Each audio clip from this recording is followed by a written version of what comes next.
The Cleveland Browns just wrapped up their worst season in franchise history with a humiliating 3-14 record, and what happened next sent shockwaves through the entire NFL. Jimmy Haslam stepped to the podium for his end-of-season press conference, and instead of the usual corporate speak, he dropped a bombshell that nobody saw coming.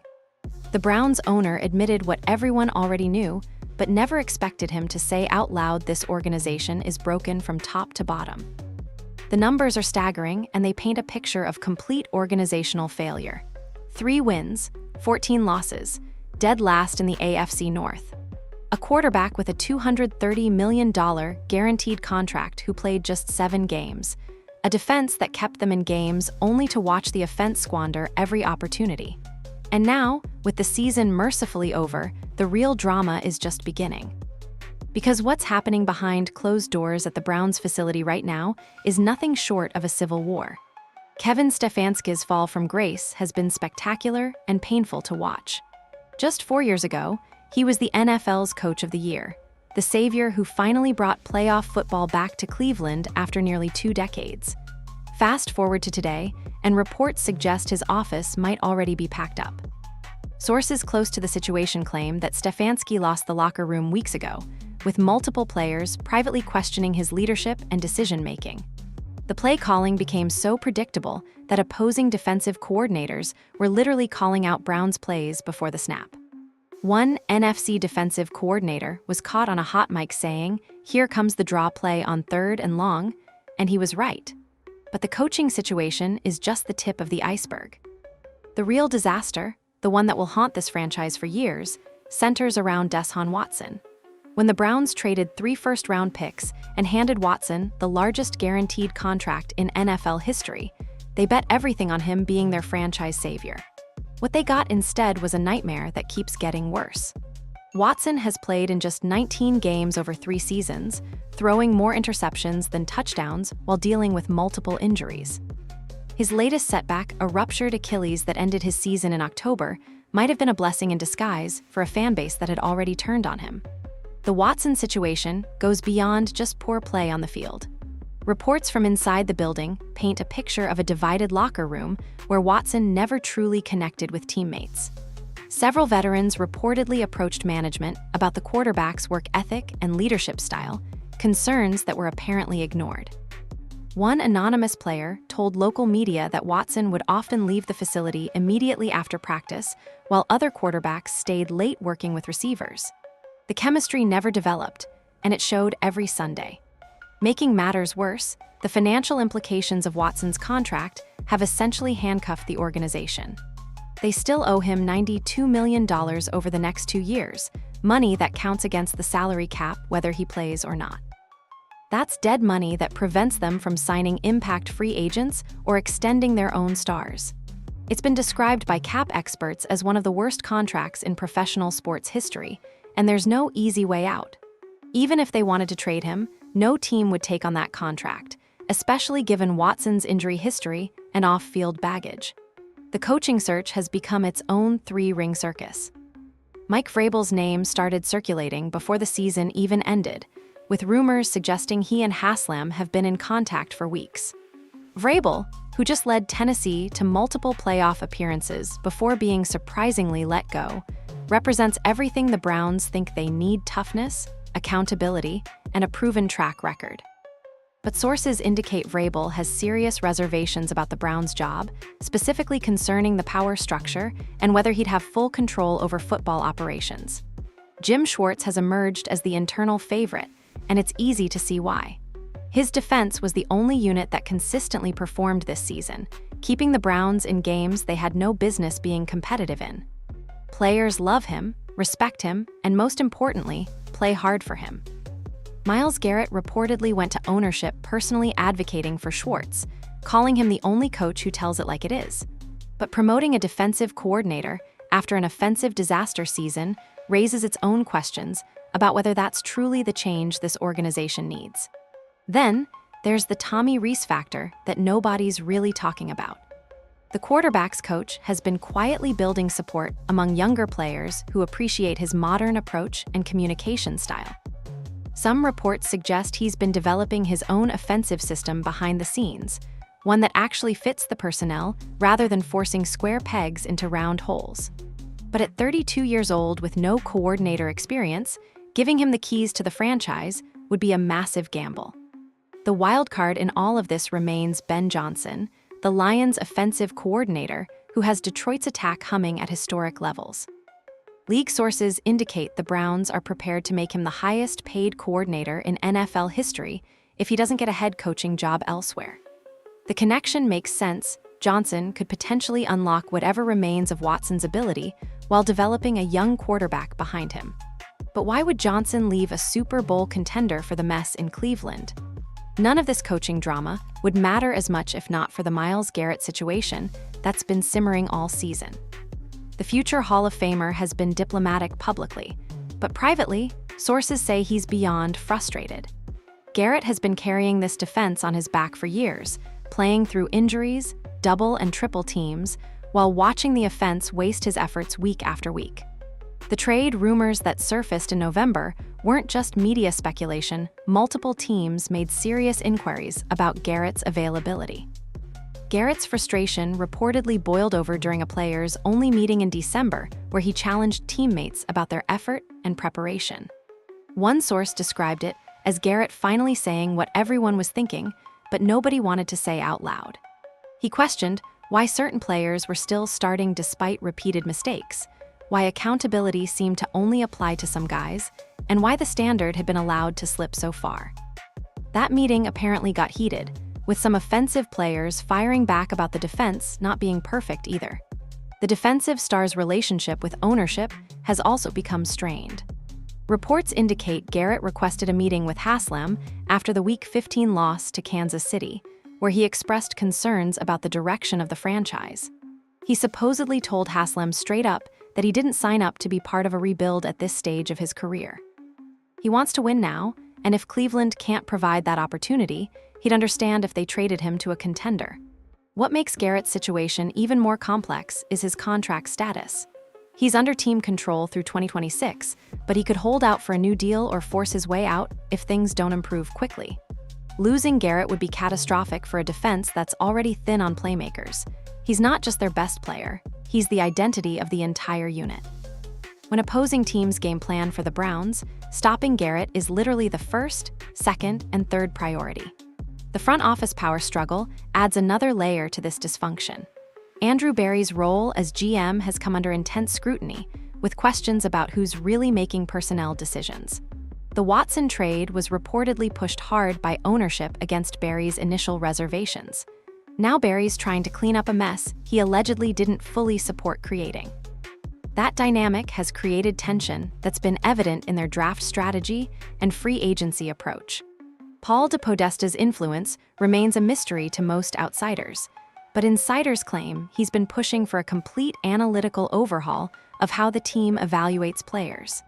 His models supposedly showed that Watson was a poor investment even before the trade, but that analysis was overruled. Now there's a battle between the analytics department and traditional scouts about how to approach the upcoming draft. Some scouts have reportedly threatened to leave if their evaluations continue to be ignored in favor of spreadsheets. The Haslam family's involvement has reached new levels of interference, according to multiple sources. Jimmy and Dee Haslam are reportedly attending more meetings, asking more questions, and inserting themselves into football decisions more than ever before. One story that's been making the rounds involves Haslam suggesting play calls during a production meeting, leaving coaches speechless. That level of meddling has potential coaching candidates concerned about what they'd be walking into. Looking ahead to the draft, the Browns find themselves in an impossible situation. They need a quarterback desperately, but they're paying Watson $46 million per year. They need offensive line help, but the top tackles will likely be gone before their pick. They need playmakers at receiver, but can't afford to miss on another first-round selection. The pressure on this draft to hit on multiple picks is immense, especially given they don't have the draft capital they traded away for Watson. The cap situation is even more dire than most fans realize. Beyond Watson's massive number, they have several veterans on bloated contracts that are nearly impossible to move. The dead money from potential cuts would actually make their cap situation worse in 2025. They're essentially trapped with a roster that's too expensive to fix and too flawed to compete. One cap expert described it as trying to rebuild a house while the foundation is crumbling and you can't afford new materials. Trade scenarios being discussed internally range from desperate to delusional. There's been talk of packaging multiple players to move up in the draft for a quarterback, but teams know the Browns are desperate and won't give them fair value. They've explored moving veterans for draft picks, but nobody wants to take on those contracts. Even young players with potential have limited trade value because other teams know Cleveland has no leverage. The fan revolt has reached unprecedented levels. Season ticket sales for 2025 are already down 30% according to sources familiar with the numbers. The Dawg Pound, once the most feared home field advantage in football, was half empty by halftime of most home games this season. Merchandise sales have plummeted. The parking lots that used to be packed for tailgates 4 hours before kickoff were ghost towns. One longtime season ticket holder summed it up perfectly. "I've watched bad Browns football for 40 years, but at least there was hope. This feels different. This feels hopeless." Social media has become a battlefield between the remaining optimists and the growing army of pessimists. Every tweet from the team's official account gets ratioed into oblivion. The comment sections are filled with demands for Haslam to sell the team. Some fans have started organizing protests for next season, planning to buy tickets just to leave the stadium empty as a statement. The anger isn't just about losing, it's about how the organization has handled everything from communication to accountability. Local sports radio has turned into group therapy sessions for frustrated fans. Callers aren't even angry anymore, they're resigned. The passion that defined Browns fans for generations is being replaced by apathy, which might be worse than anger. When your fan base stops caring, that's when you know you've hit rock bottom. And make no mistake, this is rock bottom for a franchise that's seen plenty of low points. The comparison to the expansion-era Browns is inevitable, but also unfair. Those teams were expected to be bad. This team was supposed to be a Super Bowl contender. They had the roster, the coaching staff, and finally, they thought, the quarterback. Instead, they've become the league's biggest disappointment and a cautionary tale about mortgaging your future for one player. The 1999 expansion Browns at least had an excuse. This team has none. Former players have been particularly vocal about the current state of the franchise. Joe Thomas, arguably the greatest Brown of the modern era, went on a podcast recently and didn't hold back. He talked about how the culture has completely eroded, how accountability has disappeared, and how the organization has lost its way. When a player of Thomas's stature and diplomacy is publicly critical, you know things are bad. Other alumni have been even harsher, with some saying they're embarrassed to be associated with the current product. The medical staff has also come under fire after the handling of multiple injuries this season. Watson's Achilles injury was apparently showing warning signs weeks before it ruptured, according to sources familiar with the situation. Other players have reportedly sought second opinions outside the organization because they don't trust the team doctors. The training staff has been blamed for the rash of soft tissue injuries that plagued the team all season. It's another example of dysfunction spreading throughout every level of the organization. Behind all of this chaos, there are still football games to be played next season. The schedule makers won't do them any favors. Teams that finish last typically get harder schedules the following year. They'll face playoff teams from this season, hungry teams looking to make statements, and divisional rivals who smell blood in the water. The Ravens and Bengals are already circling next year's games against Cleveland as automatic wins. The Steelers view them as practice games. The quarterback competition for 2025 is shaping up to be a disaster regardless of what happens with Watson. If he's healthy, they almost have to play him given the contract. But the fan reaction would be toxic from day one. If he's not ready, they're looking at either Dorian Thompson-Robinson, who's shown nothing to suggest he's an NFL starter, or whatever bargain bin veteran they can afford under the cap. There's talk of drafting a quarterback, but throwing a rookie into this situation would be borderline malpractice. Free agency will be equally depressing. The Browns will be sellers, not buyers. They'll have to let quality players walk because they can't afford to keep them. Other teams will pick apart their roster like vultures, signing away the few bright spots from this disaster of a season. The players who remain will be there because they have no other options, not because they want to be part of the solution. That's not how you build a winning culture. The infrastructure around the team is also showing cracks. The practice facility, once state-of-the-art, is now considered outdated by NFL standards. There's been talk of upgrades, but where's the money coming from? The stadium situation is another looming issue. Other teams are getting new buildings, while Cleveland is still playing in a facility that opened when Bill Clinton was president.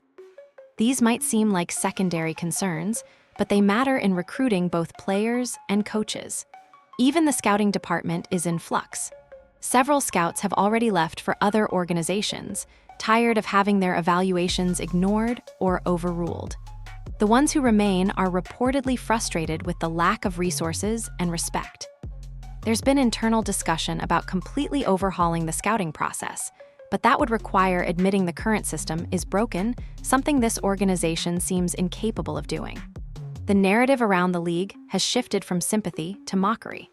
Cleveland used to be the lovable losers that everyone kind of rooted for when they weren't playing them. Now they're seen as a dysfunctional organization that makes bad decisions and refuses to learn from mistakes. Players around the league are warning teammates about signing there. Agents are steering clients away unless the money is too good to pass up. The Browns have become what nobody wants to be: irrelevant and incompetent. What needs to happen for this franchise to recover? It starts with ownership admitting the full scope of the failure and committing to a genuine rebuild, not another quick fix. That means eating the Watson contract, taking the cap hit, and starting fresh. It means hiring a coach and GM who are aligned in vision and giving them time to implement it. It means rebuilding the culture from the ground up, establishing standards and actually enforcing them. It means being honest with fans about the timeline and the process. The 2025 season is already being written off by most observers. The question isn't whether they'll be bad, it's how bad. Will they win 4 games? 5? Can they avoid being historically terrible? These aren't the questions a franchise with this history and fan base should be asking, but here we are. The Browns have somehow managed to be worse than their expansion era, at least in terms of expectations versus reality.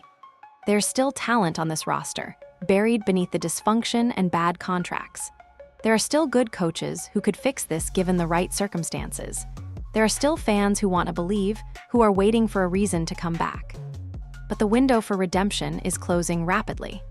Every day that passes without meaningful change is another step toward irrelevance. The AFC North is too competitive, the league is too smart, and fans are too informed to accept anything less than a complete organizational overhaul. The Jimmy Haslam era has been defined by big swings and bigger misses. The Watson trade will go down as one of the worst in NFL history, not just for what they gave up, but for what it represented: a fundamental misunderstanding of team building and culture. You can't buy your way to success in the NFL, especially not by mortgaging your future for a player with Watson's baggage. That lesson has been learned the hardest way possible. As another Cleveland winter sets in, the Browns find themselves in familiar territory looking for answers, searching for hope, wondering when things will finally turn around. The difference this time is that the problems are largely self-inflicted. This isn't bad luck or unfortunate circumstances. This is bad management, poor decisions, and a refusal to acknowledge reality until it's too late. The road back to respectability, let alone contention, is long and filled with obstacles. It requires ownership to step back, leadership to step up, and everyone to admit that what they've been doing simply doesn't work. The Browns need to stop trying to outsmart everyone else and start focusing on the fundamentals: drafting well, developing players, and building a culture that demands excellence.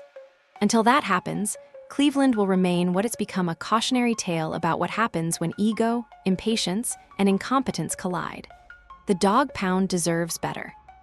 The city deserves better. And deep down, everyone involved knows it. The question is whether they'll finally do something about it, or whether this is just the beginning of an even darker chapter in Browns history. The upcoming offseason will reveal everything about the direction of this franchise. The decisions made in the next few months will determine whether the Browns can climb out of this hole or whether they'll dig it even deeper. Based on recent history, optimism is hard to justify. But this is Cleveland, where hope springs eternal even when logic suggests otherwise. Maybe, just maybe, Rock bottom is exactly where this franchise needed to land to finally build something sustainable. Or maybe this is just another false dawn in a city that's seen too many of them already.